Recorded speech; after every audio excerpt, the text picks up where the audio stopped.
Look at this country right here. Focus on it.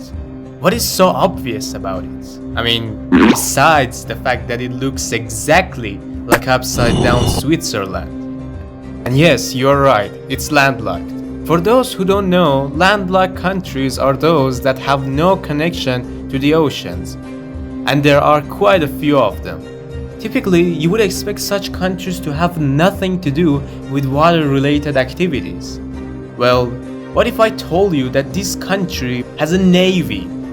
Look at this boat, or whatever this is. It's a military vessel, so technically Mongolia has a navy.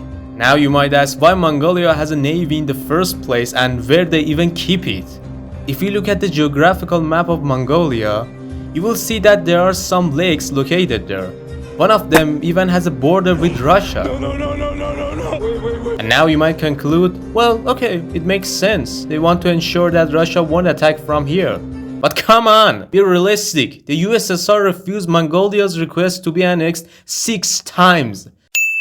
So there's no way that they want to attack Mongolia now, especially from this little lake and not from this massive border. And you know what's the fun part? That boat isn't even in Uvs Lake. It's here in Havsgol Lake, which is completely within Mongolia. Overall, you might say that doesn't actually count as a navy. Well, let's just go to the other side of the planet. You can hardly find a landlocked country on the whole American continent. Matter of fact, there are only 2, Paraguay and Bolivia. But poor Bolivia used to have access to the ocean until Chile took it from them. At least Paraguay is not alone now. Again, although Bolivia is landlocked, it still has a navy. And not a weak one like Mongolia's. Sorry Mongolia, but even during your peak time, your navy couldn't conquer Japan. As I was saying, Bolivia navy is not weak. As a matter of fact, it's the 19th strongest navy in the world. It's even stronger than its neighbor Peru, which actually has a coastline. So again, the question is proposed. Why does Bolivia has a navy? And where do they keep it? Unlike Mongolia, Bolivia has many rivers and lakes, especially Lake Titicaca, which is shared with Peru. And Bolivia needs to keep these rivers and lakes safe. Now that seems reasonable. Okay, we're done with South America.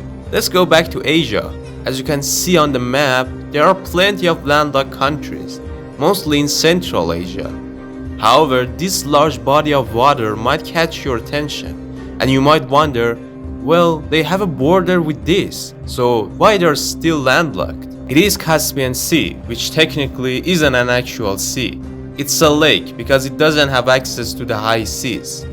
But because it's the largest lake in the world, it is referred to as a sea.